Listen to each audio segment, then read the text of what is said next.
नमस्कार दोस्तों, स्वागत है आप सबका आपके अपने यूट्यूब चैनल एग्ज़ाम टैबलेट में। दोस्तों, झारखंड में एएनएम, जीएनएम और स्टाफ नर्स की वैकेंसी निकली हुई है। तो दोस्तों, इस वीडियो में हम लोग जानेंगे कि इसमें अप्लाई करने के लिए आपकी एलिजिबिलिटी क्या होनी चाहिए, मतलब क्या एजुकेशनल क्वालिफ़िकेशन होनी चाहिए, इसमें एज लिमिट कितनी होनी चाहिए और इसमें आपको सैलरी कितना मिलेगा। तो ये सारी चीज़ें अभी हम लोग इस वीडियो में देखेंगे। तो देखिए, यहाँ पे जो वैकेंसी निकाली गई है, ये राष्ट्रीय स्वास्थ्य मिशन के अंतर्गत निकाली गई है संविदा के आधार पर। और देखिए, यहाँ पे आरसीएच प्रोग्राम के तहत, मतलब जो reproductive and child health program है, इसके तहत यहाँ पे एएनएम और स्टाफ नर्स की वैकेंसी निकाली गई है। तो देखिए, इसमें आपको जो एजुकेशनल क्वालिफ़िकेशन चाहिए एएनएम में अप्लाई करने के लिए आरसीएच प्रोग्राम के तहत जो निकाला गया है, तो इसमें देखिए आपको किसी भी मान्यता प्राप्त संस्थान से आपको 45% के साथ 10+2 उत्तीर्ण होना चाहिए। मतलब आपने जो इंटरमीडिएट पास की है उसमें आपको मिनिमम 45% मार्क्स आपके होने चाहिए। साथ ही आपने जो एएनएम का कोर्स किया है वो 18 माह का इसमें प्रशिक्षण होना चाहिए। और साथ ही आपको झारखंड नर्सिंग काउंसिल से निबंधन होना, मतलब झारखंड नर्सिंग काउंसिल है वहाँ से आपको रजिस्टर्ड होना ज़रूरी है इसमें अप्लाई करने के लिए। और देखिए, इसमें टोटल जो आपको सीटें हैं, टोटल देखिए यहाँ पे वैकेंट पोस्ट जो है ये 31 है, जिसमें कि अनरिजर्व्ड कैटेगरी के लिए 6 सीटें हैं, एसटी के लिए 14 है और एससी के लिए 9 सीटें हैं, 9 सीटें। और बीसी 1 के लिए यहाँ पे कोई रिजर्व सीटें नहीं है, बीसी 2 के लिए यहाँ पे केवल 2 सीटें हैं रिजर्व। और देखिए, यहाँ पे जो आपको सैलरी मिलेगा, मतलब पर मंथ जो आपको यहाँ पे मिलेगा सैलरी, वो 11,500 रुपये आपको पर मंथ मिलेगा। उसके बाद देखिए, यहाँ पे जो स्टाफ नर्स का जो यहाँ पे वैकेंसी निकला है इस पोस्ट पे, स्टाफ नर्स के पोस्ट पे, तो इसमें अप्लाई करने के लिए जो आपकी एलिजिबिलिटी होनी चाहिए एजुकेशनल, इसमें क्या है कि आपको 10+2 45% के साथ मिनिमम आपको पास होना चाहिए। साथ ही देखिए, आपका 3 वर्ष का आपका जीएनएम का जो ट्रेनिंग है वो होना चाहिए, मतलब जीएनएम कोर्स आप किए हुए हो। और साथ ही आपको स्टाफ नर्स में अप्लाई करने के लिए जीएनएम। और उसके बाद देखिए कि इसमें आपको झारखंड नर्सिंग काउंसिल से निबंधित होना अनिवार्य है, मतलब झारखंड का जो नर्सिंग काउंसिल है वहाँ से आपका सर्टिफिकेट रजिस्टर्ड होना चाहिए। और इसमें टोटल जो देखिए यहाँ पे वैकेंसी है स्टाफ नर्स की, इसमें टोटल 2 वैकेंसी है। ठीक है, वैकेंट पोस्ट यहाँ पे सिर्फ 2 ही हैं, जिसमें कि एक अनरिजर्व्ड कैटेगरी का है और जो है और एक एससी कैटेगरी का है। और इसमें जो आपको सैलरी मिलेगा ये आपको 16,564 रुपया पर मंथ आपको इसमें सैलरी मिलेगा। उसके बाद देखिए, यहाँ पे आपको SNCU जो प्रोग्राम है, स्पेशल न्यूबॉर्न केयर यूनिट, और उसके बाद जो आपका NBSU प्रोग्राम जो है, मतलब न्यूबॉर्न स्टेबलाइजेशन यूनिट, तो इस प्रोग्राम के तहत आपको स्टाफ नर्स की जो वैकेंसी निकली है, इसमें अप्लाई करने के लिए आपको जो एलिजिबिलिटी होनी चाहिए ये क्या होनी चाहिए, ये भी आपको इंटरमीडिएट पास होना चाहिए। मिनिमम कितना, 45% मार्क्स के साथ। और आपको जीएनएम यहाँ पे प्रशिक्षण कंप्लीट होना चाहिए, जीएनएम का ट्रेनिंग, और साथ ही उत्तीर्ण, देखिए उत्तीर्ण होना चाहिए, मतलब कंप्लीट होना चाहिए। और उसके बाद देखिए, झारखंड नर्सिंग काउंसिल से आपको रजिस्टर्ड होना चाहिए। इसमें जो टोटल सीटें हैं यहाँ पे, टोटल 9 सीटें हैं, यहाँ पे 9 सीटें हैं, जिसमें कि आपको देखिए अनरिजर्व्ड कैटेगरी के लिए यहाँ पे टोटल 5 सीटें हैं। उसके बाद देखिए, आपको जो यहाँ पे एसटी कैटेगरी के लिए यहाँ पे सीटें हैं वो आपको टोटल 2 सीटें हैं। उसके बाद एससी के लिए आपको यहाँ पे 1 सीटें हैं और बीसी 1 कैटेगरी के लिए यहाँ पे 1 सीटें रिजर्व्ड हैं। बीसी 2 का यहाँ पे कोई रिजर्वेशन नहीं है। और उसके बाद देखिए, आपको जो यहाँ पे सैलरी मिलेगा पर मंथ, ये आपको 16,029 रुपया मिलेगा। ठीक है। और उसके बाद देखिए, यहाँ पे नेक्स्ट जो है आपको स्टाफ नर्स जो आपका न्यूबॉर्न स्टेबलाइजेशन यूनिट के लिए है, तो यहाँ पे भी आपको जो एजुकेशनल क्वालिफ़िकेशन होनी चाहिए, ये आपको कितना होना चाहिए, मिनिमम 10+2 में 45% मार्क्स होनी चाहिए। साथ ही आपका जीएनएम प्रशिक्षण में उत्तीर्ण होना चाहिए, ट्रेनिंग कोर्स कंप्लीट होना चाहिए। उसके बाद आपको क्या है कि झारखंड नर्सिंग काउंसिल से आपका रजिस्ट्रेशन होना चाहिए। और यहाँ पे टोटल जो आपको सीटें हैं, वैकेंट पोस्ट यहाँ पे टोटल 1 ही है, और ये सिर्फ अनरिजर्व्ड के लिए है, यहाँ पे कोई रिजर्वेशन नहीं है किसी अदर का। और देखिए, यहाँ पे आपको जो सैलरी मिलेगा पर मंथ, ये आपको 16,029 रुपये आपको सैलरी मिलेगा। उसके बाद देखिए, यहाँ पे आपका जो NPCDCS प्रोग्राम के तहत जो यहाँ पे जीएनएम का वैकेंसी निकला है, आपका यहाँ पे देखिए जीएनएम डिस्ट्रिक्ट NCD क्लिनिक्स, तो देखिए एनसीडी क्लिनिक्स जो होते हैं ये आपका prevention and control of non communicable disease जो होते हैं उनके लिए होते हैं। और इसमें देखिए आपको एनसीडी क्लिनिक्स में ही आपको पोस्टिंग मिलेगा। और इसमें अप्लाई करने के लिए आपका एलिजिबिलिटी कितना होना चाहिए, एजुकेशनल क्वालिफिकेशन जो होना चाहिए, ये आपको देखिए इंटरमीडिएट पास होना चाहिए 10+2 कितना मिनिमम आपको 45% मार्क्स होने चाहिए। साथ ही देखिए आपका 3 साल का आपका जो जीएनएम का कोर्स है, जीएनएम का प्रशिक्षण है, उसमें आपको उत्तीर्ण होना चाहिए। साथ ही आपको देखिए जो झारखंड का नर्सिंग काउंसिल है, वहाँ से आपको रजिस्टर्ड होना चाहिए। और इसमें देखिए एक्स्ट्रा क्या है कि आपको बेसिक स्किल ऑफ कंप्यूटर, मतलब आपको बेसिक स्किल्स आने चाहिए। जैसे आपका जो माइक्रोसॉफ्ट का वर्ड हो गया या फिर आपको एमएस एक्सेल हो गया, तो ये सारी चीज़ें आपको आनी चाहिए। बेसिक चीज़ें जो कंप्यूटर की हैं स्किल की। और इसमें देखिए आपको टोटल जो सीटें हैं यहाँ पे टोटल आपका 2 सीट है। और जिसमें कि 1 सीट अनरिज़र्व्ड कैटेगरी के लिए है और 1 सीट है यहाँ पे एसटी कैटेगरी के लिए।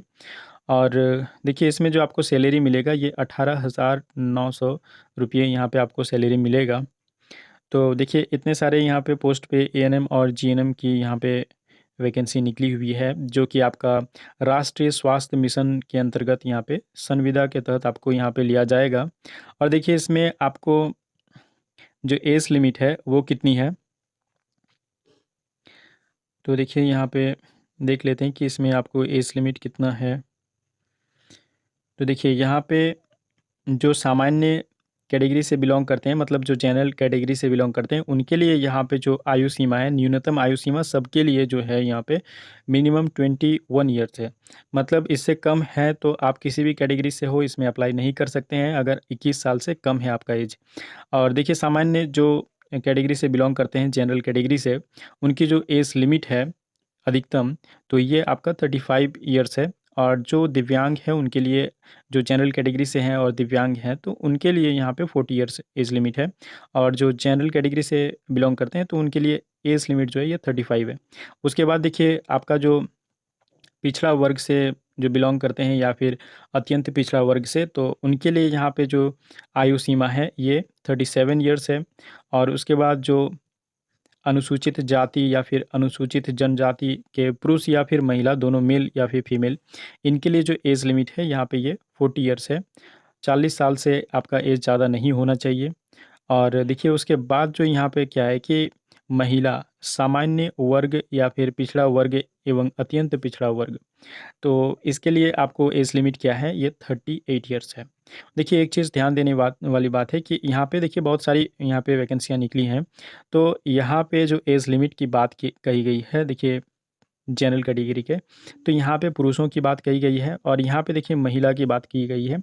तो जो कैंडिडेट्स एएनएम और जीएनएम से मतलब बिलोंग करते हैं और उसमें अप्लाई करेंगे, तो उनके लिए देखिए जनरल कैटेगरी के हो या फिर पिछड़ा वर्ग के हो या फिर अत्यंत पिछड़ा वर्ग के हो, उनके लिए जो यहाँ पे एज लिमिट है ये मैक्सिमम कितना है, 38 ईयर्स है। और देखिए इसमें आप अप्लाई कैसे करेंगे, तो इसके लिए देखिए आपको आवेदन जो है ये यहाँ पे, ये आपको फिलअप करके आपको डिमांड ड्राफ्ट के साथ आपको भेजना पड़ेगा। और देखिए यहाँ पे आपको क्या करना पड़ेगा, देखिए यहाँ पे जो फॉर्म है उसको आपको फिलअप करना है। उसके बाद देखिए यहाँ पे लिखा हुआ है 19 नंबर में, अभ्यर्थी निबंधित डाक, मतलब रजिस्टर्ड जो पोस्ट होता है उसके थ्रू, या फिर आप स्पीड पोस्ट के माध्यम से क्या कर सकते हैं, सिविल सर्जन सह सचिव, यानी जो सिविल सर्जन होते हैं कम सेक्रेटरी, जो जिला स्वास्थ्य समिति के, मतलब डिस्ट्रिक्ट हेल्थ सोसाइटी के, तो जामताड़ा, इसके कार्यालय में देखिए आप आवेदन पत्र क्या करेंगे, समर्पित करेंगे। देखिए यहाँ पे एक चीज़ लिखा हुआ है क्या है कि स्पीड पोस्ट, यानी स्पीड पोस्ट के थ्रू भी आप कर सकते हैं या फिर आप निबंधित डाक के थ्रू भी आप कर सकते हैं। और ये आपको किस मतलब पते पर इसको भेजना है, तो आपको देखिए सिविल सर्जन सह सचिव, जिला स्वास्थ्य समिति, जामताड़ा कार्यालय।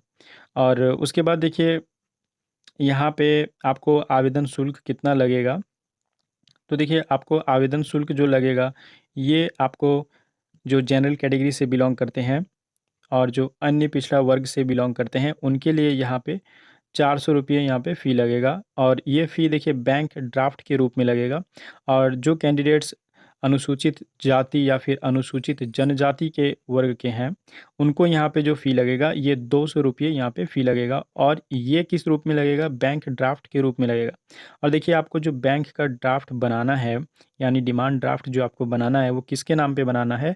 सिविल सर्जन सह सचिव, जो सिविल सर्जन कम सेक्रेटरी हैं उनके नाम पे बनाना है। जिला स्वास्थ्य समिति जामताड़ा के नाम से तय होगा, ठीक है। और देखिए यहाँ पे जो लास्ट डेट है इसमें अप्लाई करने का, ये है आपका 17/10/2022, यानी 17 अक्टूबर 2022 तक इसका लास्ट डेट है, और शाम के 5 बजे तक। और देखिए यहाँ पे एक चीज़ ये भी लिखा हुआ है कि उक्त तिथि के बाद प्राप्त आवेदनों पर विचार नहीं किया जाएगा।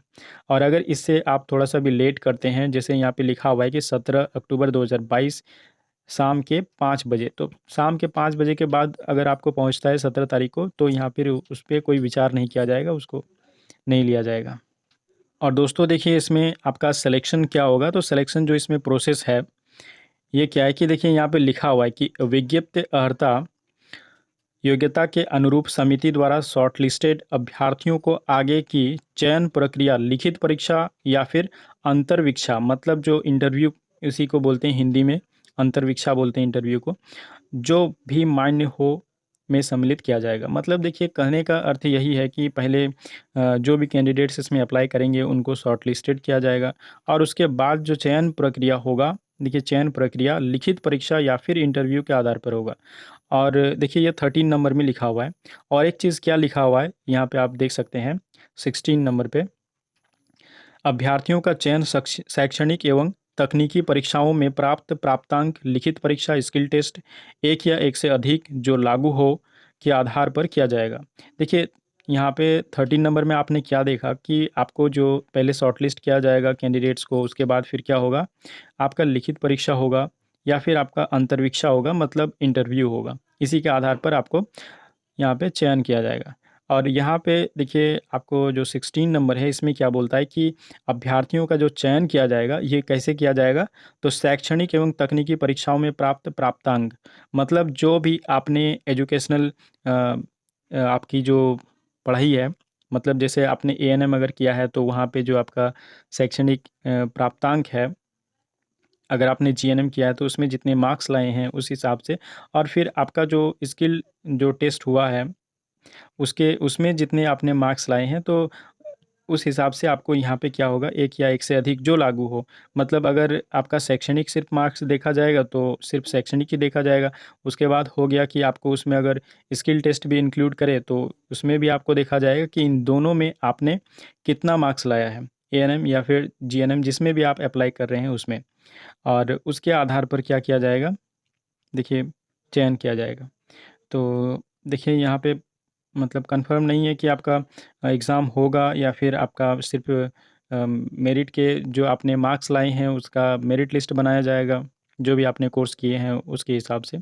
तो देखिए यहाँ पे 13 नंबर की अगर बात करें तो इसके हिसाब से यहाँ पे आपका जो सिलेक्शन प्रोसेस है ये आपका क्या होगा, पहले शॉर्ट लिस्टेड किया जाएगा कैंडिडेट्स को, और उसके बाद फिर या फिर लिखित परीक्षा होगा या फिर इंटरव्यू होगा, ठीक है। और दोस्तों अगर कोई भी कन्फ्यूज़न हो तो नीचे आप कमेंट करके हमसे बात कर सकते हैं।